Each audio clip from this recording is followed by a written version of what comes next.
और आइए आपको पहली खबर की ओर लिए चलते हैं। फ़लस्तीन, लेबनान और यमन के बाद अब सीरिया इजराइल का अगला निशाना बना है। ताज़ा हमले में इजरायली सेना ने सीरिया के राष्ट्रपति भवन पर बड़ा हमला किया। ये हमला राजधानी दमिश्क के पास सीरिया सरकार के समर्थक बंदूकधारियों और ड्रूज अल्पसंख्यक संप्रदाय के लड़ाकों के बीच कई दिनों तक चली झड़पों के बाद हुआ है। दरअसल इजराइल ड्रूज समुदाय के समर्थन में खुलकर सामने आ गया है और इस संघर्ष के और गहराने के आसार हैं। एक रिपोर्ट देखिए। सीरिया को साफ संदेश, इजराइल का स्पष्ट आदेश, ड्रूज को छुआ तो मिलेगी मौत। गाजा में हमास और लेबनान में हिजबुल्लाह की कमर तोड़ने के बाद अब इजराइल की टेढ़ी नजर पड़ोसी देश सीरिया के शासकों पर है।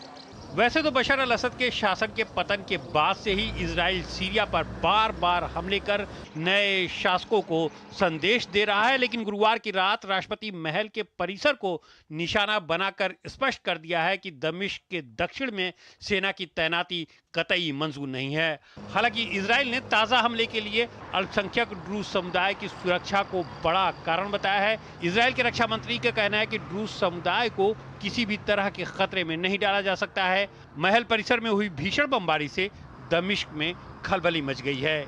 इससे पहले ड्रूज समुदाय के बंदूकधारियों और सरकार समर्थक लड़ाकों के बीच हुई हिंसक झड़प के बाद इजराइल ने बुधवार को सहनाया में हवाई हमला किया था। इजराइल ने ड्रूज समुदाय पर हमले की तैयारी में जुटे लोगों को निशाना बनाने का दावा किया था। दरअसल राजधानी दमिश्क के करीब जरामाना शहर में सोशल मीडिया पर वायरल हुई एक वीडियो क्लिप से हिंसा भड़क उठी थी। क्लिप में पैगंबर मोहम्मद को लेकर कथित विवादित टिप्पणी की गई थी।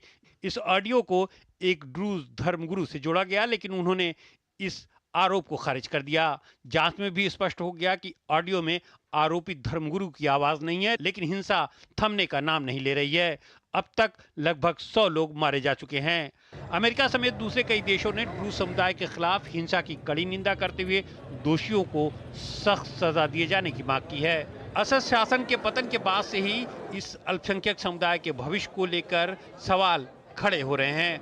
हालांकि सीरिया ने विदेशी हस्तक्षेप की निंदा करते हुए ड्रूज समुदाय की सुरक्षा सुनिश्चित करने का आश्वासन दिया है। ड्रूज इस्लाम की एक शाखा को मानते हैं और आमतौर पर सीरिया, लेबनान और इजराइल में फैले हुए हैं। समुदाय खुद को इस्लाम की प्राचीन परंपराओं से जोड़ता है। इनके यहाँ धर्म परिवर्तन की गुंजाइश नहीं है। समझौते के बावजूद असद शासन के दौरान भी इनके खिलाफ हिंसा होती रहती थी, लेकिन अब इन्होंने विद्रोह करना शुरू कर दिया है। दरअसल इजराइल में ड्रूज समुदाय के लोग उच्च पदों पर है और नेतन्याहू के समर्थक माने जाते हैं। लिहाजा इजराइल इनकी रक्षा के लिए सीरिया में ताबड़तोड़ हमले कर रहा है। और इस खबर पर ज़्यादा बात करने के लिए हमारे साथ जुड़ रहे हैं Sushil Kumar Singhal, former senior diplomat हैं, विदेशी मामलों के जानकार हैं। उनसे हम बातचीत करेंगे। सिंघल साहब, बहुत बहुत स्वागत है आपका हमारे इस कार्यक्रम में। पहला सवाल जो हम आपके सामने रख रहे हैं, क्या ड्रूज समुदाय एक बड़ा कारण है कि इजराइल ने सीरिया के ऊपर हमला किया या कुछ और कारण है? देखिए, ऐसा है कि जो इजराइल जो है हमले जो पहले से करता आ रहा है। दिसंबर में जो ये जो अल असद की गवर्नमेंट गिरी, उसका भी बहुत बड़ा कारण कहा जा रहा है कि इजराइल ने उनकी कमर तोड़ दी थी हमले कर करके।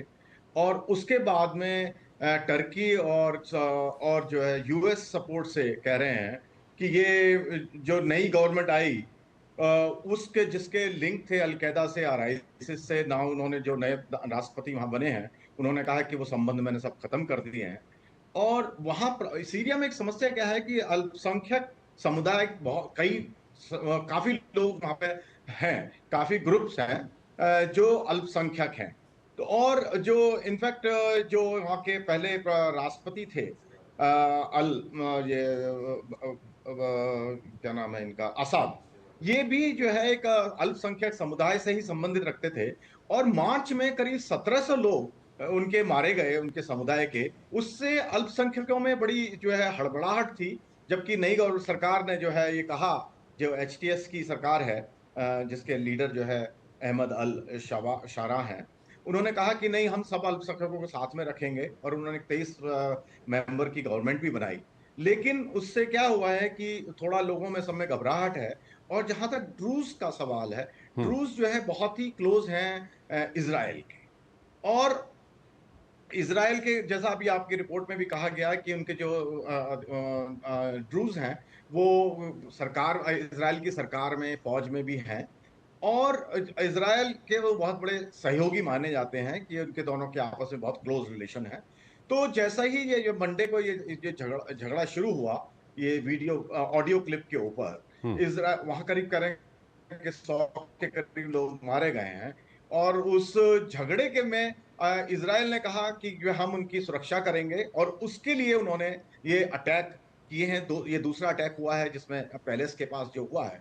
और इजराइल क्लियर कह रहा है कि जो है ये हम ड्रूज को सुरक्षा प्रदान करेंगे, और इसके लिए हम जो है कुछ भी करने के लिए तैयार हैं।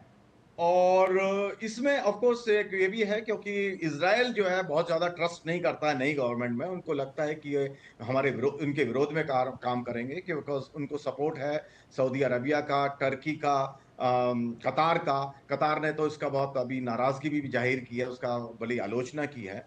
तो इजराइल जो है बेसिकली अपना वर्चस्व बनाने की कोशिश कर रहा है सीरिया में, क्योंकि वो ईरान से भी वो हजबुल्ला को वो सपोर्ट दे रहे थे। तो आई थिंक इजराइल जो है अपना ये अटैक जो है रूस के सपोर्ट में है, और दिखाने की कोशिश है कि इस सीरिया में दखल है इजराइल। सिंघल साहब, कहीं ना कहीं सीरिया आरोप लगा रहा है कि ये जो हरकतें इजराइल की अब सामने आई हैं, इससे एक क्षेत्रीय तनाव वहाँ पर हो सकता है। हालांकि हम अगर पश्चिम एशिया की बात करें तो काफ़ी तनाव वहाँ पर हैं। क्या एक नया तनाव ये शुरू हो सकता है यहाँ पर? बिल्कुल, सीरिया एक जो है नया बैटल ग्राउंड बन गया है, क्योंकि ईरान अभी तक इसमें बहुत बड़ा मेजर प्लेयर था सीरिया में। रशिया और ईरान बहुत बड़े प्लेयर थे। लेकिन जब से सॉरी असद की गवर्नमेंट गई, उसके बाद से उनका इन्फ्लुएंस कम हो गया, क्योंकि हिजबुल्लाह की पूरी तरह से कमर तोड़ दी। लेकिन टर्की एक बहुत बड़ा प्लेयर बन के इसमें सामने आया, क्योंकि कुर्द वहां सीरिया में कुर्द बहुत हैं, और वो एक इंडिपेंडेंट कंट्री चाहते हैं, सारे मिलाकर के, जो इराक है, सीरिया में है, टर्की में है, वो सारा मिलाकर के कहते हैं कुर्दिस्तान हम बनाएंगे। तो टर्की जो है पूरी कोशिश में है कि इनको बिल्कुल जो है खत्म कर दिया जाए।